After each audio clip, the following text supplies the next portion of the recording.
I now give the floor to Mr. Tom Fletcher.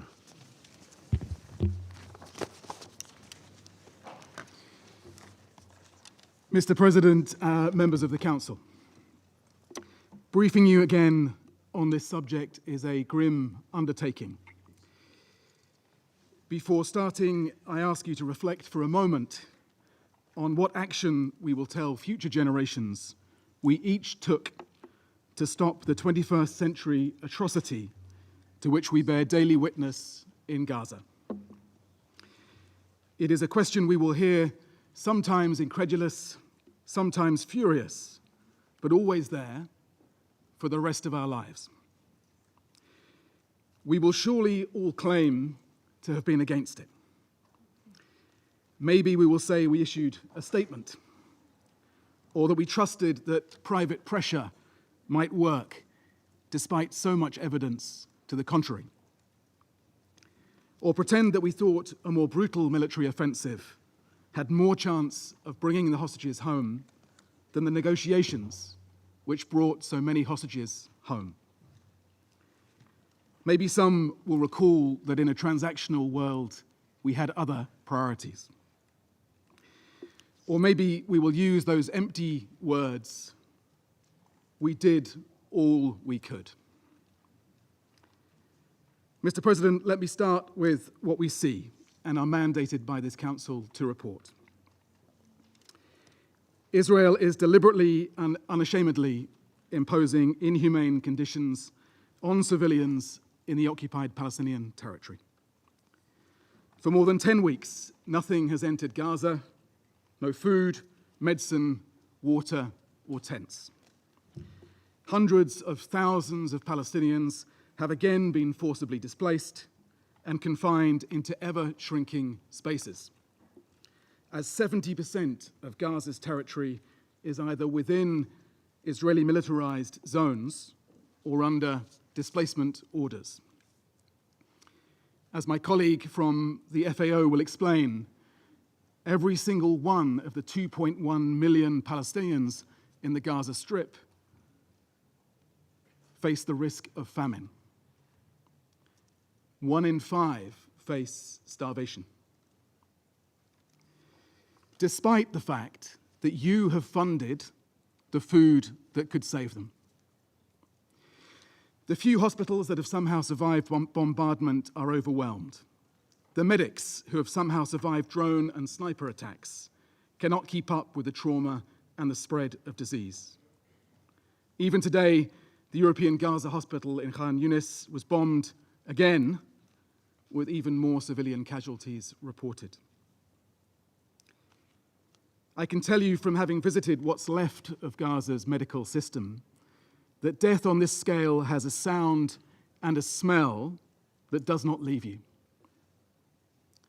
As one hospital worker described it, children scream as we peel burnt fabric from their skin.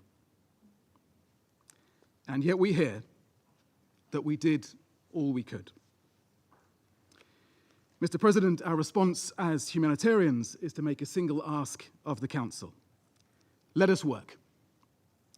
The UN and our partners are desperate to resume humanitarian aid at scale across Gaza in line with the fundamental principles of humanity, impartiality, independence, and neutrality. We have a plan. We have shown we can deliver with tens of thousands of trucks reaching civilians during the ceasefire. We have life-saving supplies ready now at the borders. We can save hundreds of thousands of survivors.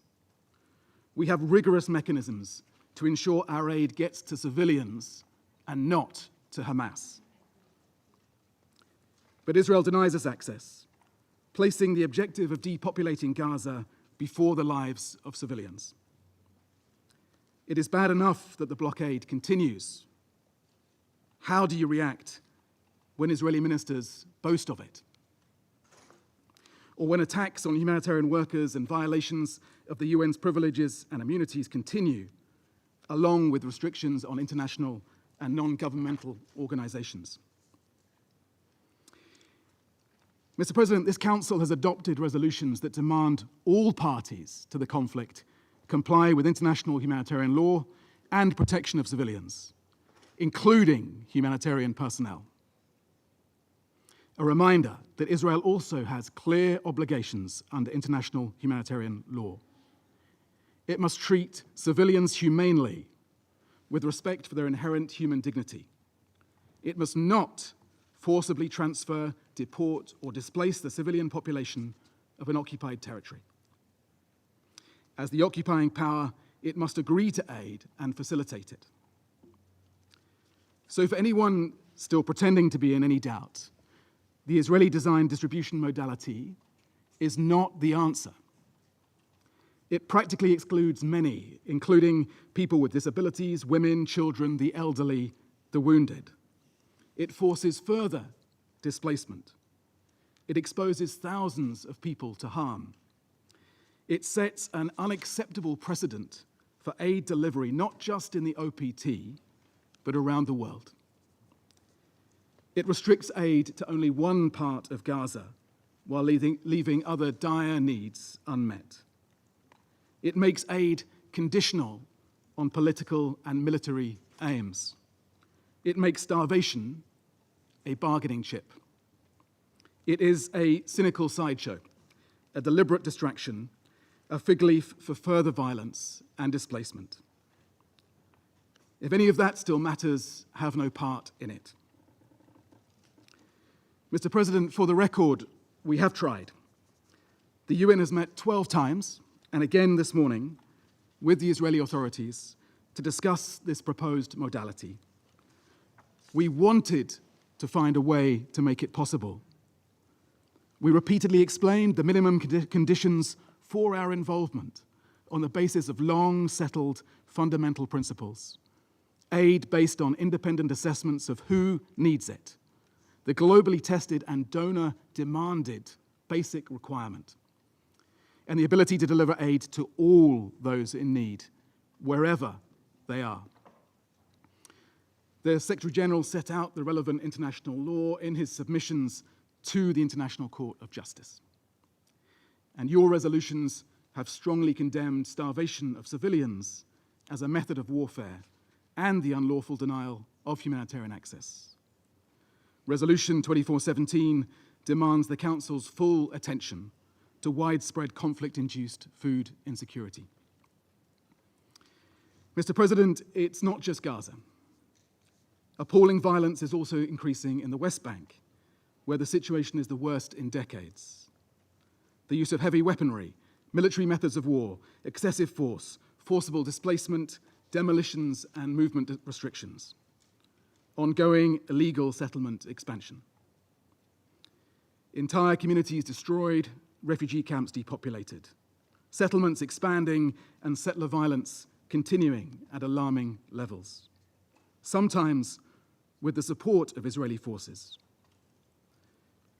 Recently, settlers abducted a 13-year-old girl and her 3-year-old brother. They were found tied to a tree. Do we also say to them that we did all we could? Mr. President, there is, I fear, a broader context here. For the past 19 months, Palestinian journalists, civil society, and individuals have live-streamed their destruction to the world. Many have been targeted and killed for their testimony. And during this time, international aid workers have been the only international civilian presence in Gaza, watching and reporting the unfolding horror. We are your eyes and your ears. And be in no doubt that we feel the weight of that responsibility to you, to the communities we serve, and to the world. And so we have briefed this Council in great detail on the extensive civilian harm that we witness daily. Death, injury, destruction, hunger, disease, torture, other cruel, inhuman, or degrading treatment, repeated displacement on a large scale. We have described the deliberate obstruction of aid operations and the systematic dismantling of Palestinian life and that which sustains it in Gaza. So you have that information. And now the ICJ is considering whether a genocide is taking place in Gaza. It will weigh the testimony that we have shared, but it will be too late. Recognizing the urgency, the ICJ has indicated clear provisional measures that must be implemented now, yet they have not. Previous reviews of the UN's conduct in cases of large-scale violations of international human rights and humanitarian law, reports on Myanmar 2019, Sri Lanka 2012, Srebrenica, Rwanda, both in 1999, pointed to our collective failure to speak to the scale of violations while they were committed. So for those killed and those whose voices are silenced, what more evidence do you need now? Will you act decisively to prevent genocide and to ensure respect for international humanitarian law? Or will you say instead that we did all we could? Mr. President, this degradation of international law is corrosive and infectious. It is undermining decades of progress on rules to protect civilians from inhumanity and the violent and lawless among us who act with impunity. Humanity, the law, and reason must prevail. This council must prevail. Demand this ends. Stop arming it. Insist on accountability. To the Israeli authorities, stop killing and injuring civilians. Lift this brutal blockade. Let humanitarians save lives. To Hamas and other armed Palestinian groups, release all hostages immediately and unconditionally. Stop putting civilians at risk during military operations. And for those who will not survive what we fear is coming, in plain sight, it will be no consolation to know that future generations will hold us in this chamber to account. But they will. And if we have not seriously done all we could, then we should fear that judgment. Thank you. I thank Mr. Fletcher for his briefing.